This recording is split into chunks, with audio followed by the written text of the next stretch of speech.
ఎన్నికల వేళ సంచలన అంశాన్ని తెరపైకి తీసుకొచ్చారు వైసీపీ అగ్రనేత వైవి సుబ్బారెడ్డి. మరికొన్ని రోజుల్లో ఏపీ అసెంబ్లీ, పార్లమెంటుకి ఎన్నికలు జరగనున్న వేళ విశాఖ కేంద్రంగా ఆయన చేసిన వ్యాఖ్యలు ఏపీ రాజకీయాల్లోనే కాదు, తెలంగాణ పాలిటిక్స్ లోనూ తీవ్ర చర్చనీయాంశంగా మారాయి. ఉమ్మడి రాజధానిగా ఉన్న హైదరాబాద్ను మరికొంతకాలం పాటు కొనసాగించాలని తాము కేంద్రాన్ని కోరతామని వైవి చెప్పడంతో ఒక్కసారిగా ఈ డిమాండ్ తెరపైకి ఎందుకు వచ్చిందన్న చర్చ మొదలైంది. అయితే ఇది పార్టీ విధానము, నిర్ణయము కాదంటూ చెప్పుకొచ్చారు మంత్రి బొత్స. మరి అసలు సుబ్బారెడ్డి ఎందుకు ఇలాంటి వ్యాఖ్యలు చేశారు?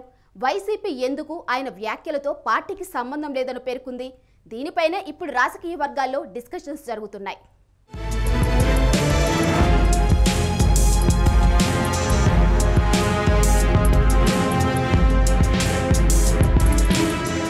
సాధారణంగా రాజకీయాలంటేనే అనుక్షణం ఎత్తుగడలు, వ్యూహాలు. అలాంటిది ఎన్నికల వేళ అంటే ఇక చెప్పేదేముంది? ప్రత్యర్థులకు షాక్ ఇచ్చేలా నిర్ణయాలు తీసుకోవడం, వ్యాఖ్యలు చేయడం, ఇలా ఒకటేమిటి, గెలుపు కోసం అవసరమైన అన్ని ప్రయత్నాలు చేస్తుంటాయి రాజకీయ పార్టీలు. ఇదే క్రమంలో ఇప్పుడు ఏపీలో కూడా ఇలాంటి ప్రయత్నాలే జరుగుతున్నట్లు కనిపిస్తోంది. అందుకు నిదర్శనమా అన్నట్లుగా తాజాగా వైసీపీ అగ్రనేత వైవి సుబ్బారెడ్డి చేసిన వ్యాఖ్యలు ఉన్నాయన్న వాదన బలంగా వినిపిస్తోంది. అంతేకాదు, ఏకంగా ఆయన వ్యాఖ్యలపై 2 తెలుగు రాష్ట్రాల్లోనూ పెద్ద ఎత్తున చర్చ జరుగుతోందనే చెప్పాలి.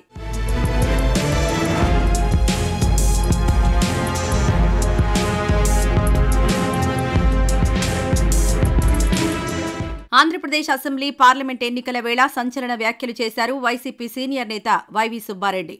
ఉమ్మడి రాజధానిగా హైదరాబాద్ను మరికొంతకాలం పాటు కొనసాగించాలని ఆయన వ్యాఖ్యానించారు.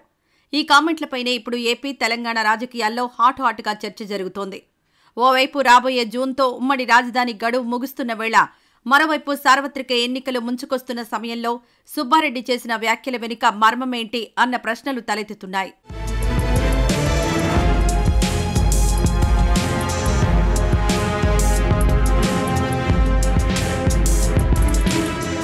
ఓవైపు రానున్న ఎన్నికల్లో రాజధాని వ్యవహారం ప్రధాన ప్రచార అంశంగా మారుతుందన్న వాదన జోరుగా సాగుతున్న వేళ, విశాఖపట్నంలో పరిపాలనా రాజధాని ఏర్పాటయ్యే వరకు ఉమ్మడి రాజధానిగా హైదరాబాద్ను మరికొంతకాలం కొనసాగించాలన్న వాదనను తెరపైకి తీసుకొచ్చారు వైవి సుబ్బారెడ్డి. ప్రస్తుతం ఆంధ్రప్రదేశ్లో రాజధాని నిర్మాణం చేపట్టే పరిస్థితులు లేవని, ఇందుకు సంబంధించిన వాస్తవ పరిస్థితులను రాజ్యసభలో ప్రస్తావిస్తామన్నారు వైవి.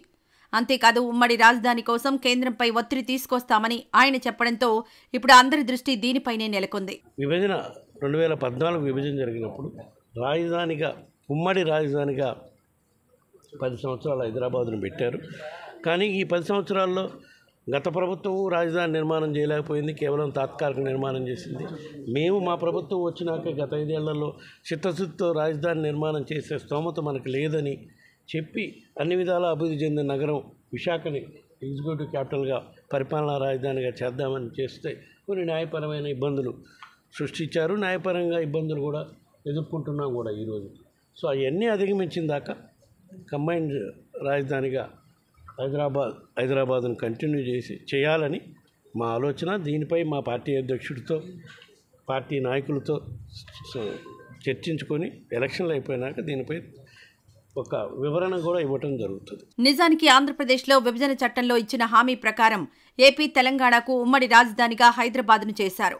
10 ఏళ్ల పాటు ఉమ్మడి క్యాపిటల్ ఉంటుందని నాడు పార్లమెంట్ సాక్షిగా ప్రకటించారు. అది కాస్త వచ్చే జూన్ నెలతో ముగిసిపోనుంది. ఇలాంటి వేళ అది కూడా ఏపీ అసెంబ్లీ, పార్లమెంట్ ఎన్నికలకు సరిగ్గా కొన్ని రోజుల ముందు మళ్లీ ఉమ్మడి రాజధాని హైదరాబాద్ డిమాండ్ తీసుకురావడం ప్రాధాన్యం సంతరించుకుంది. అయితే ఇక్కడే మరో కీలకమైన అంశం, వైవి సుబ్బారెడ్డి స్వయానా జగన్కు బంధువు, పార్టీలో సీఎంకు అత్యంత దగ్గరగా మెలిగే వ్యక్తుల్లోనూ కీలకమైన వారు. అలాంటి నేత ఏదో ఆషామాషిగా ఇంతటి కీలకమైన విషయాన్ని ప్రస్తావిస్తారని అనడానికి లేదన్న వాదన వినిపించింది. దీనిపై 2 రాష్ట్రాల్లోనూ చర్చ జరగడం మొదలైంది, విమర్శలు ప్రారంభమయ్యాయి.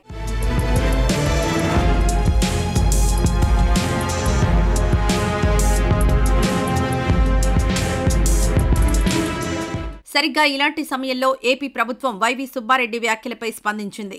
రాజధానిపై తమ పార్టీ విధానం ఎప్పుడో చెప్పామన్నారు మంత్రి బొత్స సత్యనారాయణ. హైదరాబాద్ ఉమ్మడి రాజధాని అనేది తమ పార్టీ విధానం కాదన్న ఆయన ఈ విషయంలో వైవి సుబ్బారెడ్డి వ్యాఖ్యల్ని వక్రీకరించారని చెప్పుకొచ్చారు. తమ పార్టీ స్టాండ్ ఎప్పుడూ విభజన హామీలు సాధించడమేనని చెప్పుకొచ్చారు బొత్స. ఇష్యూ లేనప్పుడు వచ్చి ఈ ఛాలెంజ్లు ఆయన అన్న మాట ఏంటి, మీరు వచ్చి ఎంపీగా అయితే మీ ప్రయారిటీ ఏంటని అడిగారు. మీరు రాజ్యసభ మెంబర్గా గెలిచిన తర్వాత మీ తాలూకా ప్రయారిటీ అని అడిగారు. విభజన చట్టంలో చాలా అంశాలు ఉన్నాయి, అంశాలు వచ్చి ఫుల్ఫిల్ అవ్వలేదు. ప్రత్యేక హోదా కానీ లేకపోతే ఆ రోజు ఉమ్మడి రాజధాని ఉన్నప్పుడు వచ్చి అక్కడి నుంచి వచ్చేసాము. దాంతోపాటు రెవల్యూషన్ ఫండ్స్ రావాలి, తెలంగాణ నుంచి మాకు రావాల్సిన నిధులు కూడా ఉన్నాయి. దాంతోపాటు ఏదైతే విద్యాలయాలు ఉన్నాయో అవన్నీ ఇస్తామన్నారు, ఇంకా అవన్నీ రాలేదు. ఇవన్నిటి కోసం నేను కృషి చేస్తాను అని చెప్పి మాట అన్నారు. అంతేగాని హైదరాబాద్ ఉమ్మడి రాజధాని మళ్ళీ మాకు కొనసాగించిన కోరుతానని అన్నారు. 100% ఒక్కరికి చెప్తున్నారు, అది కాదు, ఇది పార్టీ మాటగా చెప్తున్నాం, ఇది పార్టీ స్టాండ్గా చెప్తున్నాం. నేను చెప్తా, ఆయన అనలేదు అన్ని వ్యక్తిగత నాకేంటి ఆ మాటలు. నేను తెలంగాణ నాయకులు ఎవరు మాట్లాడంటే ఇష్యూ లేని దానికి ఏంటి, వస్తే తాటాకు చెప్పులకి బెదరాలి, కానీ మేము బెదరం. భారతదేశంలో ఎవరెక్కడికి వెళ్ళడానికి హక్కు ఉంది, కానీ లేని విషయాన్ని ఊరికినే రేకెత్తడం కరెక్ట్ కాదనేది మీకు నేను చెప్తున్నా. మంత్రి బొత్స వ్యాఖ్యల నేపథ్యంలో కీలకమైన కొన్ని ప్రశ్నలు వినిపిస్తున్నాయి. సుబ్బారెడ్డి, బొత్స ఇద్దరు ఒకే పార్టీకి చెందిన నేతలు. మరి ఇద్దరు ఒకే అంశంపై ఇలా భిన్న వాదనలు ఎందుకు వినిపించారు అన్నదే ప్రధానమైనది. ప్రజలను, ప్రతిపక్షాలను అయోమయంలో పడేందుకే ఇలా చేశారా అన్న ప్రశ్న తలెత్తుతోంది. నిజానికి వైసీపీ సర్కార్ వచ్చిన తర్వాత అమరావతి స్థానంలో 3 రాజధానులంటూ హడావుడి చేశారు వైఎస్ జగన్. కానీ 5 ఏళ్ల పాలన పూర్తవుతున్నా 3 రాజధానుల విషయం అంగుళం కూడా ముందుకు కదల్లేదు. పైగా పలు కేసులు దాఖలయ్యాయి. ఇక ఎన్నికల వేళ ఆంధ్రప్రదేశ్కు కనీసం రాజధాని కూడా లేకుండా చేశారంటూ వైసీపీపై విమర్శలు గుప్పిస్తున్నాయి ప్రతిపక్షాలు. ఇలాంటి వేళ రానున్న ఎలక్షన్లలో ఇది ప్రత్యర్థులకు ప్రధాన ఆయుధంగా మారవచ్చని వైసీపీ గ్రహించిందని, ఆ క్రమంలోనే వైవీ సుబ్బారెడ్డి ఇలాంటి వ్యాఖ్యలు చేశారంటున్నారు రాజకీయ విశ్లేషకులు.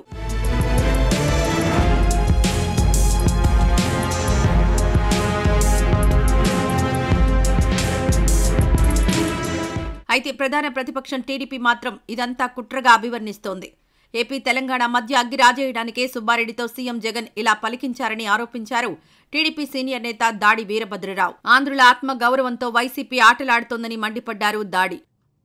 ఇది 3 రాజధానులన్న పేరుతో వైజాగ్ పరిపాలన రాజధాని అన్నారు, అమరావతి శాసన రాజధాని అన్నారు, కర్నూలు న్యాయ రాజధాని అన్నారు. అప్పుడు కూడా ఈ 3 ప్రాంతాల మధ్య విద్వేషాలు రెచ్చగొట్టారు, సఫిషియెంట్గా రెచ్చగొట్టారు. తర్వాత పోనీ సరిపోయింది, మరి వైజాగ్ పరిపాలన రాజధానిగా కానీ, అమరావతిని కానీ, కర్నూలుగా కానీ న్యాయ పోరాటాలు ఎలా చేసినప్పటికీ కూడా అభివృద్ధి చేయడానికి ఏమిటి మీ గొడ్డు? ఎందుకు అభివృద్ధి చేయలేదు? ఒక్క బ్రిక్ అయినా, ఒక్క ఇటుకైనా ఈ 3 ప్రాంతాల్లో ఎక్కడ వేశారా? ఒక్క అభివృద్ధి కార్యక్రమాలు చేశారా? చూపించండి. అది లేదు, దానికి ఎవరు అడ్డుకున్నారు?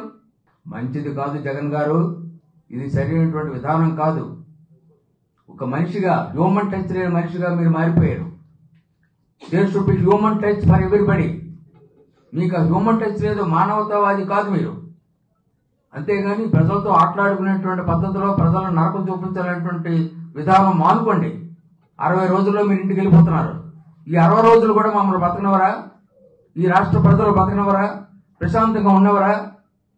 రాజకీయ నేతల మాటలు ఎలా ఉన్నా సున్నితమైన అంశాలు, భావోద్వేగాలతో ముడిపడిన అంశాల విషయంలో ప్రజాప్రతినిధులు రెచ్చగొట్టేలా మాత్రం వ్యాఖ్యానించవద్దంటున్నారు రాజకీయ విశ్లేషకులు.